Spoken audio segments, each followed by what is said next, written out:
Hello friends, आज हम लोग डिस्कस करेंगे how to study the balance sheet of any organisation.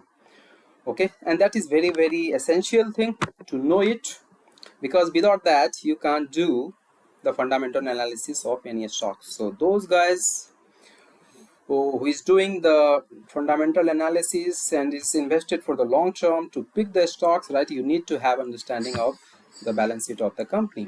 और आज मैं आपको बहुत ही easy language में समझाने वाला हूँ, because it's very complex, it's not easy to understand, but I will try to make it very simple and easy to understand all the parameter.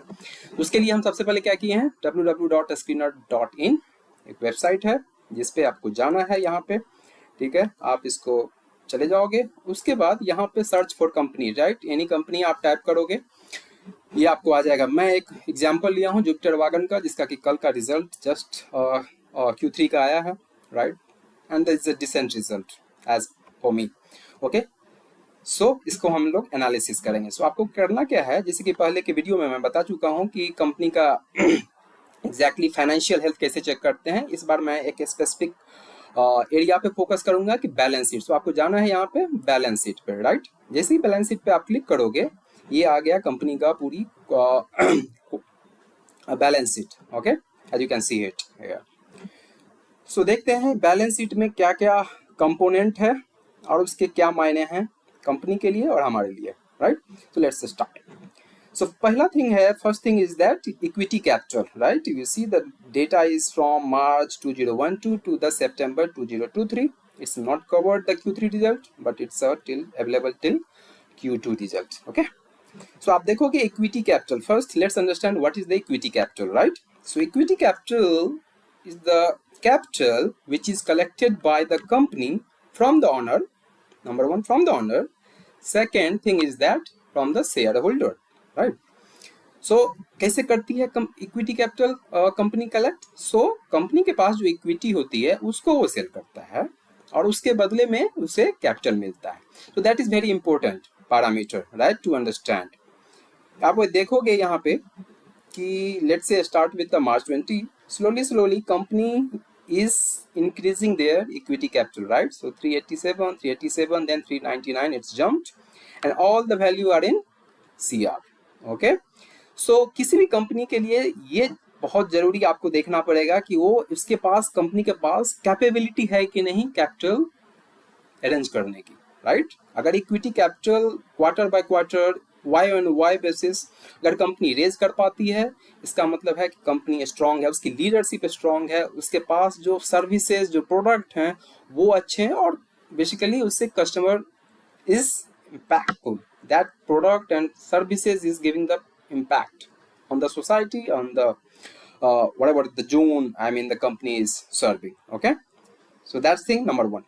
Second parameter is reserve. What do you mean by reserve? Okay, ये वो capital होता है company के पास जिसको हम बोल सकते हैं कि this capital is basically surplus capital, right. Surplus capital और एक्स्ट्रा कैपिटल. ओके, और ये कंपनी, इसके लिए भी बहुत जरूरी है कि कंपनी के पास रिजर्व रहे पैसा, राइट. सो हम अगर देखेंगे इस कंपनी के पास, जुपिटर वागन के पास, so slowly company is increasing their reserve capacity, right. So that is a very good sign. इसका मतलब कंपनी के पास बैकअप है, अगर जरूरत पड़ा किसी चीज में इन्वेस्ट करने के लिए तो रिजर्व को यूज कर सकता है. ओके, सो ये हम लोग को सेकेंड पैरामीटर पे ध्यान देना है. Third parameter is preference capital. Okay, so that is very interesting parameter which we need to understand. So if you see, there is the preference capital and there is the equity capital. So there is a difference between equity versus preference. Let's understand what the difference.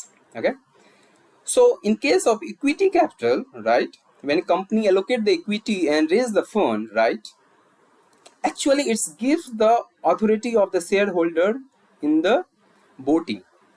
But in case of preference capital, right, I mean, the company to whom it's allocated the preference share, right, that guy don't have the voting, I mean, authority.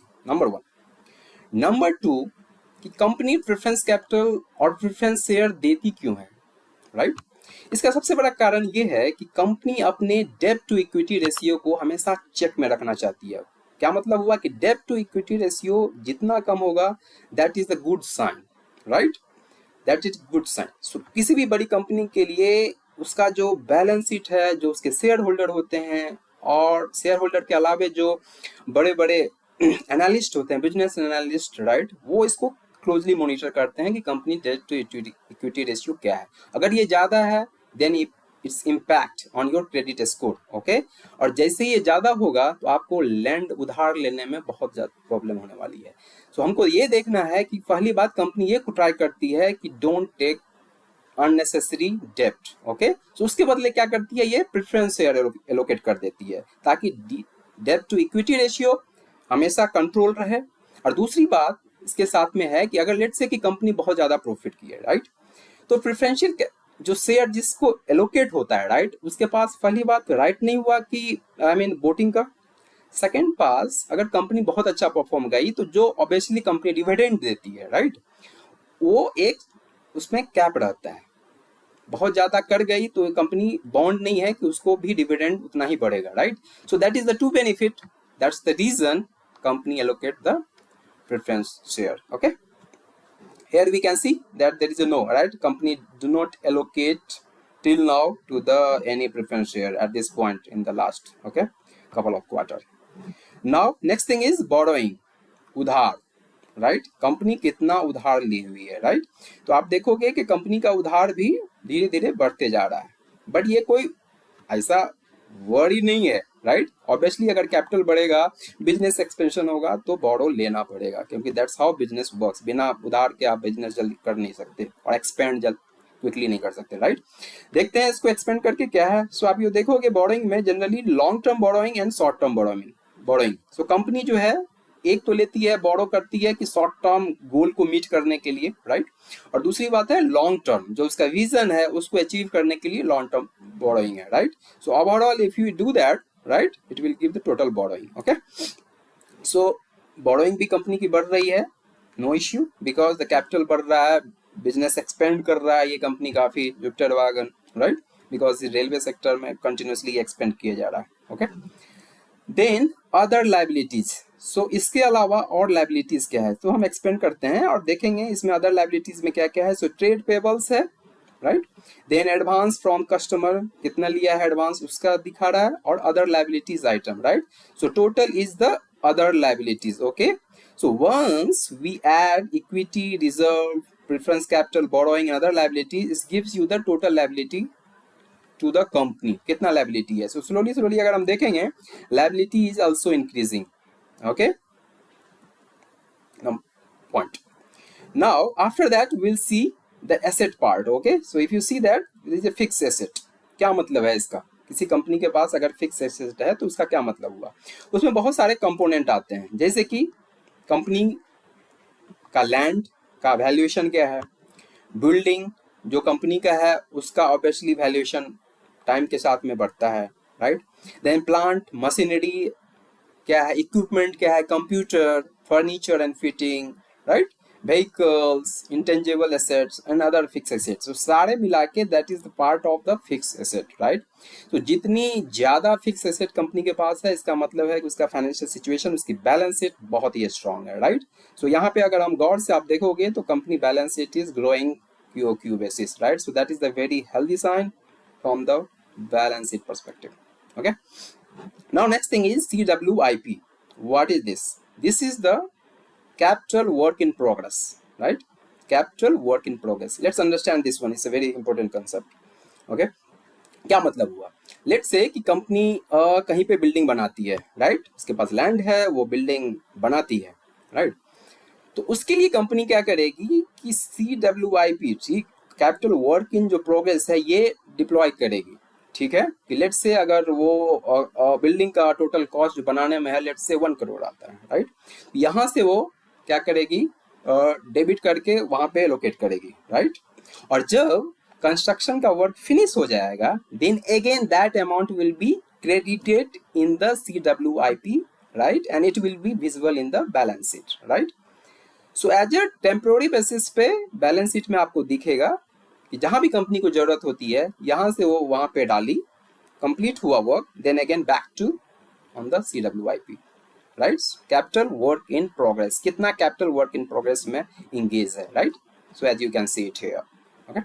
Then investment. What are the investment company has done? So company usually do investment in equities, in bonds, earn the money, and that you can see it in the company balance sheet, profit and loss part, right? So that usually company do that to earn the extra money. Okay. Then other asset. If you see other asset, they are inventories, trade, cash, short term. Okay.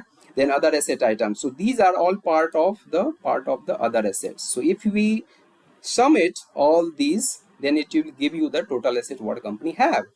So if you see the QOQ basis, company total asset is also increasing, right, as you can see it. So that is the very good sign. So total company asset is increasing, liabilities is also increasing, equity capital, the capability of the company to earn money is also increasing. So everything is increasing, then there is no, I mean, need to be worried, right, from the balance sheet perspective. Okay. Now one quick observation which you can see, the total asset, right, and the total liability is matching, correct? You know why? Let me tell you. So as per the finance term, right, those who have the financial background knowledge, right, total asset is usually equal to the liabilities, total liabilities plus the shareholder equity. That's max the total assets. So that's why these are the part of this one. Okay, hope this will give you the good idea, initial idea, right, I mean in the advanced level, right, idea. And if you understand correctly any company balance it, right, then you can do very good decision to pick any growth stocks. That's what I would say, that's what I am doing, and you can do also. If you have any comments, let me know. Thank you.